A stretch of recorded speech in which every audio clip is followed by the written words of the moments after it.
नमस्कार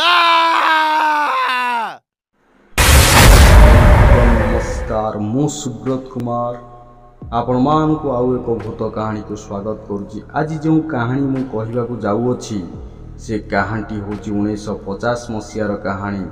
से समय आम गाँव गोटे भल रास्ता नथिला। लोक माने पुष्करणीर पानी फुटाई पीवा रांधिवा आदि कार्य करुथिले। बिजुली आलोक नथिबारु गाँटी अंधकारमय देखा जाउथिला।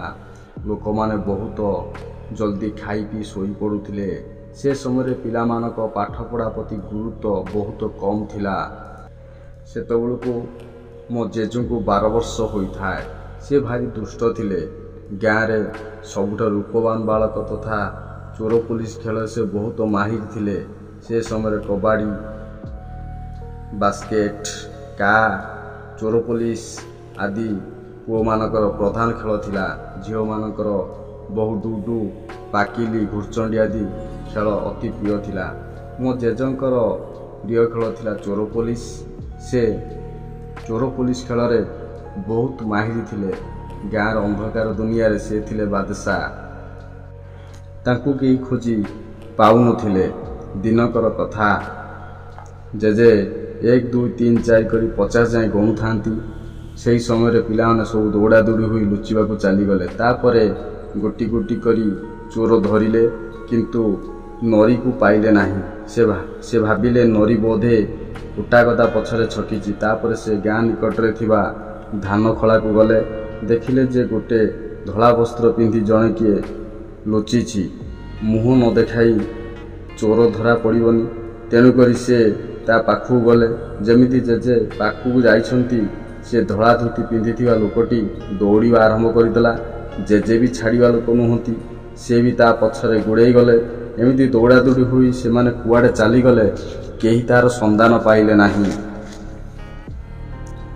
बहुत समय विलंब हेबारु सांग माने नरी घर को गले। देखिला बेलकु नरी ता बापा सांगरे खाऊची। हेले गांडू गला कुआडे। सेतलकु मो जेजू को गांडू बोली डाकुथिले।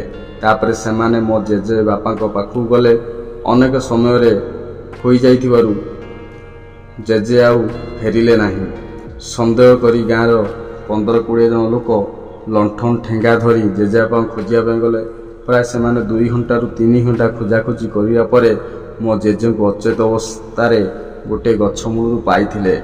से सेतुलकु चेताशून्य होई पड़िथिले। तापरे से माने जेजू को घर को आनिथिले। आउ पानी छिंचा छिंची करिवारु तांकर सेंस फेरिला। किंतु सेंस फेरला परे से मते छाड़ी दियो मते मारनी एमिति बहुत कथा कही पागलंग परी हेबाकू लागिले। से दिन राति पाहिला सकाळ हेला। किछि गुरुजन मानक कथा आउ किछि ज्ञानी लोक मान ठारू परामर्श नै जेजेंकर बापा एक गुणिया को डाकिया पे गले।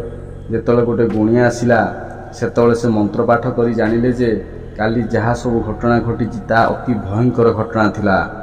भाग्य भल तुम पुओ जीवंत फेरीची। तुमे पुओ को जहा को गुड़ौथिला से प्रकृत रे नरी नथिला। थिला गोटे 250 वर्षर गोटे नर मांस खिया डाहाणी।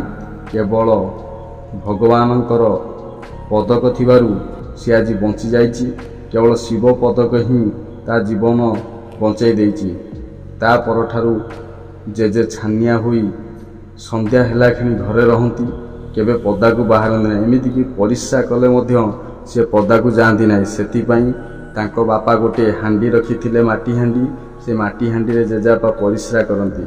किछि दिन परे से दुष्टरू पूरा भल पिला होई गले। लोक मानकर कथा मध्य मानिले। एई थिला आजिर कहानी।